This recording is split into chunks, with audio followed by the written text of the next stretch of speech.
Hi everybody, this is Tor Storley, and in this screencast I am going back to R, and I wanted to run a fun little demonstration for you. I hope it's fun for you. And we're going to look at how you can use the Monte Carlo simulation to determine the output of tossing coins. In R, I created this R notebook and I saved it as an HTML page, and that's what it looks like here. So you can see we're going to do probability simulation using Monte Carlo method. I make the text a little larger. I do the Control plus a few times, so hopefully you can read this okay. So basically what we want to do is we'll show you a couple of things in R. We'll start with how it's building up, and then we'll show you a function you can use to achieve similar things as we do here. So let's say you are entering into a series of games of coin tosses, some random sampling you're going to be doing, and you want to find out every time you get a heads up, you win $1. Every time you get a tail, you lose $1. So the question is, let's say you're going to play this 6 times, this game. Each game you play, you'll toss 20 times. So you flip the coin 20 times, and you want to plot the results. So the question is, how many games did I win? And this is like random, right? So you have a 50-50 chance of getting this head versus tail. It uses this par parameter.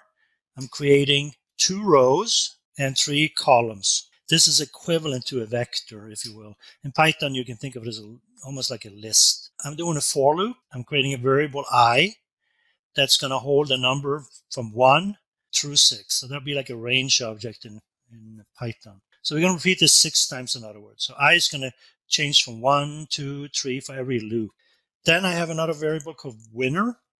In R, this is a function, and I'll show this in a second.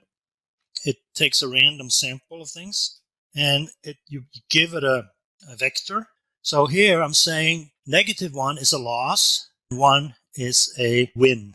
Okay, we're going to repeat the coin toss 20 times, and we're going to allow for replacements, meaning you can sample the same number more than once. Okay, then I have this variable called text W, which is going to hold some text we're going to put on our chart. I'm using this paste function in R, which is like a concatenation function. And depending on what I'm randomly drawing here, I write some if-else statements here. This is basically a nested if. So it says if the winner, which is this one, if the sum of all those numbers, it could be -1, 1, 1, 1, -1, like 20 of those type of numbers. So if the sum of those winners is greater or equal to 1, that's positive. That means you won. Okay, so I put that word won. Then else, I have another if statement. So didn't win, then what? Well, you still sum up the winner, but in this case, if it's less than 0,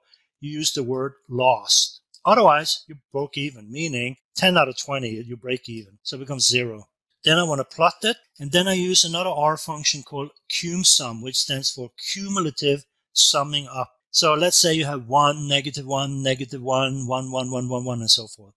Then it becomes 1, and then you have a -1, it becomes 0, then you have a -1, it becomes -1. So you're basically building up the total based on each number position. These are R specifics to charts.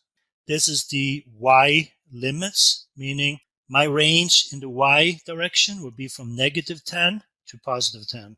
And main simply gives the main title of your chart.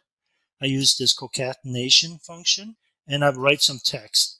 And this is where I kind of drag it in from above here, so this is game 1, 2, 3, 4, and so forth. Then I take whatever I ended up with here for that game, 1, lost, break even, and that goes to this variable. And then I take the absolute value of the sum of the winner, meaning I'll never get a -1 or -5 or something. That will be reflected up here anyway. Then I just add some more to it, and then my X label for the chart will be toss number. And then this ab line will simply create a straight line at the 0, meaning I have from -10 to 10.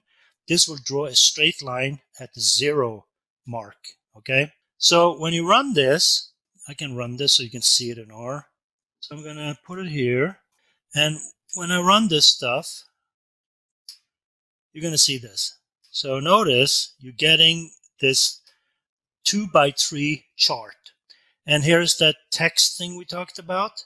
Game number 1, 2, 3, 4, which comes from game number, and the I is in the whatever game you're on. Also, if you look at these games, you can kind of see each toss how you did. Notice in game 6, you had nothing over the 0 line, so it's all negative. We can take a look at those numbers just so you can see how it was plotted. If I take this winner here and I run it, remember it's been looping 6 times, so it's only in memory now. It holds the 6th game only, which is this last one here. So let's see what that one looks like. As you can see, it makes perfect sense because it's cumulative, right? So it went from a -1, which is this one here, to a -1. So now it drops to -2. But then you had a positive number. That means you're going back to -1 again because you increased. But then it's all downhill. So you're going -2, -3, -4. So this is the cumulative sum. And when you add that up, when you sum all these guys up, you're ending up with $6 loss. So that's how you can think of that chart. Okay? So let me go back to this. All right, so now we got, and here is that chart I just showed you here, but it's an HTML page. Okay, so now the question becomes, that was the sample. I did 6 games, right? What if you want to really run a lot of games to try to get some persistent information about your probabilities? Well, how can I do that? So instead of 6 games, what if I want to repeat the 20-time coin toss 5,000 times? How can you do that? You can write a function, and then you can call the function. So let's copy this piece, put it into R. Let's just get rid of this. So basically what I'm saying here is, this is a function. It's called tor.games1. And the n here, I'm setting it equal to 20. So that's like a default. So if I don't pass anything in, it will use 20. You can see here, I'm not passing anything in. So it will use 20. So if in case I change my mind, I can override this by saying 10 or 15 or whatever, right? Then I have the variable winner. And then I'm using this sample function. I said before that we was going to look at the sample function, what it does. Well, in R, you can just put a question mark like this and run this. And notice over here, it gives you a description of what that sample function does. And it takes a sample of a specified size of the elements X using either or without replacements. We are having replacements. Our sample size is 20 coin tosses. We want to use this vector, meaning it's going to be loss. So you can read up on this sample function yourself, but it's basically randomly sampled function. We use this set seed if you want to be able to repeat your sampling again and again and again. You need to set up this set seed function. Then it will compute it the same way over and over. So if you give demonstration and stuff and you wrote your paper and you have show the results, you want to make sure you set this seed so you can, when you actually run the code again, it will do the same thing. This replicate function is another function in R that you can use. And what that does is it replicates it 5,000 times. Replicating what? Well, you replicate calling this function 5,000 times, basically. And then you store the results you're coming back with into this frequency variable. So that's what that one does. So if you want to read up on that, just do another question mark replicate, and here is the function. So then what I do is I simply do a head frequency 100. That means I will only show the first 100 results out of the 5,000. So if I run this now, you can see here is the results. One $4, one $2, lost $2, won $4, and so on. 20 coin tosses, 5,000 times. Each one of these is a summary of those 20 coin tosses. All right, so that's that piece. Then what we want to do we want to improve that because we can't keep track of 5,000 numbers like that. That's just too tedious. So in R, we can use this table function. So let's put that guy in. Let me leave that so I don't lose the stored values. We can use this table functions and we give it like a header. We call it frequency result, and we call on this frequency object that we loaded up here 5,000 times. So let's see what that does. So let's run that. So notice now, your frequency results are you lost $14 3 times out of 5,000. You lost $12 13 times out of 5,000. So as you can see, as you move towards break-even point here, notice the numbers are keep going up. So the highest number is you're breaking even. So that's interesting because it's not like you're losing your socks here because you have a great chance. You have the best chance out of 5,000 to break even, meaning losing nothing. But as you try to win more and more, your chances are going down. To win $10, you did that only 75 times out of 5,000. So it gets tougher, as you can see. Okay, there's also one more thing you can do, and I'll just show you this quickly. If you don't want to see it in numeric form, 878 out of 5,000, you can also bring it into as a percentage, okay? And that's what this one does, this function. Prop table. Same thing, you're calling the frequency, and then you can round it and multiply it by 100 so it looks better. So when you do, you can see here, to break even, you have a 17.6% chance of breaking even. To win $14, you have a 0.1% chance of winning $14. So not a big chance. Even $8, you have only 3%, almost 4% chance of winning $8 out of the 5,000. Not good.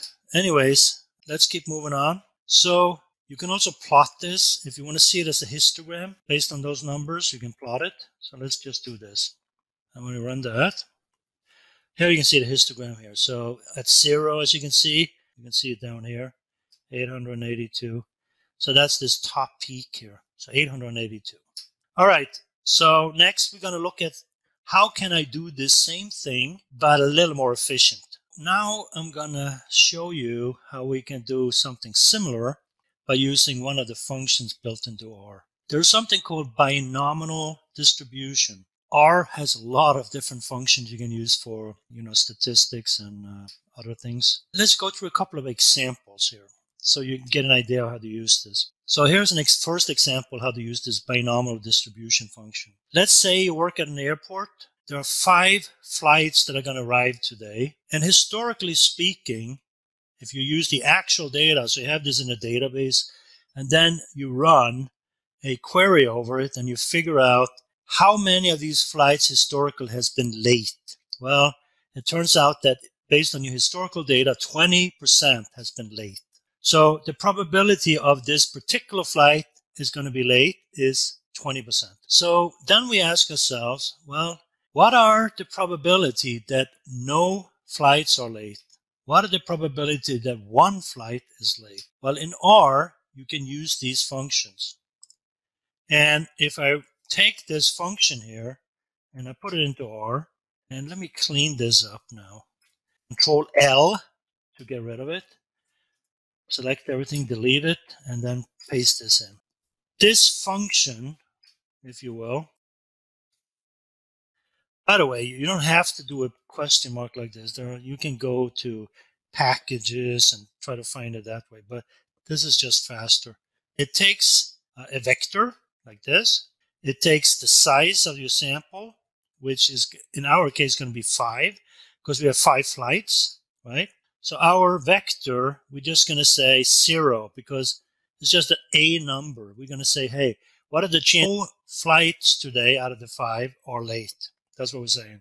And then it asks for probability. And historically, we know that 20% of the flights has been late. So that's what we're going to do. So what we can do now is run this. And when you run it, you're getting 0.3276. So 32.8% chance of this being late. So that was the first one. I think the next one was, what are the chance that one of the flights or the 5 flights will be late. Well, let's run it again. 40.96%. These are the two functions I just ran here, and you can see the results over here that I already specified. So let's do one different one. Let's do a different type of check. Okay, let's say you are taking a new you might have done this in school. I don't know how good of a student you are, but what if you're in a hurry to get out of there and you're sick of school and you don't care about your grades? So the final test of the day is you can leave when you're done, but you have to take this 50-question multiple choice test, okay? So you can only choose A, B, C, or D, all right? Those are your choices. And you have these Scantron sheets. I don't know if they still have those, but in my day, they used to have these green and white Scantron sheets, so they could just run it through a machine and calculate the results very quickly. So you circle A, or you circle B, or C, or D. So the question becomes, if you take that test and you don't really care what you're doing, you don't even read the questions, you just circle. So what are your chances of getting 0 correct out of 50 questions? And then I have a few other choices here, 5, 10, 12, 13, 15. What are your chances of getting all of them correct, or so on? When you run that, you can see here by running that same function I just showed you, you have approximately 12.9% chance of getting 12 correct out of 50. The probability of you selecting the right one, by the way, is 0.25, meaning 1 in 4, right? So as you can see here, it's not a great grade, if you will, and your chances of getting it is pretty slim. So maybe this should give you an incentive to study harder on your test, because chances of just winging it is not going to go very far, is it? No, notice this one here. Try to score 40 out of 50. What are your chances? Pretty non-existent, right? So not good. I think you need to study. So hopefully this will give you an incentive. All right, so let's move on. So let's go back to the game. So now that we have this out of the way, what is the probability of me breaking even, right? Meaning I play all these games and then I just break even. I don't lose, I don't win, or anything. What are the chances? Well, one way you can set that up is like this. If you lose or win half of the time, you basically have 10 out of 20. So in your function, you choose 10 out of 20, and the probability of getting 10 out of 20 is half, okay? You have half a chance. Notice what happens. If you calculate this, you're getting 17.62% approximately, okay, like this. So if you look at what we did up before, let me just scroll up quick. All that stuff we did before, if you look at it, we scored 878 out of 5,000, right? Or if you look in percentage term like we did here, that was 17.6%, right? And when you run this function here, notice what we're getting, 17.619%. The reason we're getting so close to this is because we repeated it in the Monte Carlo simulation 5,000 times. Even if you do 10,000 times, it approaches this number the more times you do it. So it's those things in statistics where you try it enough times, it approaches a certain number.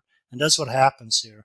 And as you can see, repeated 5,000 times to break even, 17.62%. By doing this over 5,000 simulation, you get approximately 17.6%.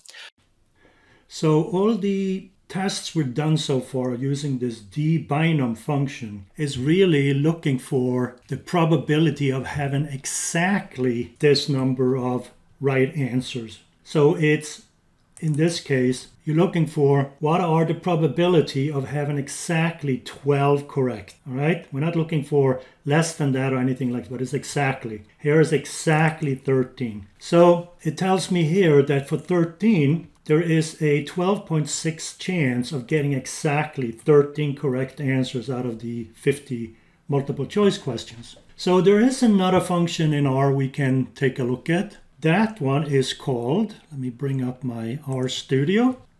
So this function is a cumulative function. It will tell you what are your chances, for example here, of getting 13 or less correct answers. So it's a cumulative type of function. And when I run this, I'm just going to run this. By the way, this piece here is to sometimes in R, if you get some long numbers, like a lot of zeros or what have you, it might make it into a scientific number, and it's kind of hard to read. So if you set this option here, it will let you see the full number. So that's what I'm doing here. In order to find out about this cumulative binomial function, you put a question mark in, you run it, and you're going to see what I'm seeing over here. And this is the one we've been working on so far to show the exact number of answers. This one is a cumulative. So if I run this now, and by the way, I'm using a paste function, like a concatenation function. I'm creating a vector here that consists of this piece, so it's the probability multiplied by 100, plus this percentage sign. And then I use this collapse equal to nothing. Otherwise, there will be a space between the answer and this percentage sign. So let me run this. Here's the outcome.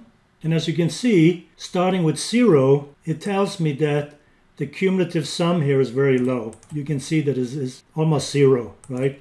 But as you increase, what are the chances of getting 10 or less? Now you're up to 26%. When you get to 13 here, you're up to 63%, meaning chances of you getting exactly 13 correct or less is 63.71 or 70%, I should say. And as you can see, once you get higher up here, you approach 100%. So what we can do, let me do a Control L. And if I take, say, 13 or less questions, and I run that, as you just saw, I can do a round function here, otherwise it's the same one. So let me just run this piece. So you can see it's 63.70%. There's also another method you can use here. So for this pnum, you can see there that there's also a lower tail you can set. The default, as you can see here, is true, but if you set it to false, the exact opposite happens. So here I'm setting the lower tail equal to false, and when I run this, as you can see, I'm getting 36.296%. All right, hope that was fun for you, and I look forward to see you again. Thank you.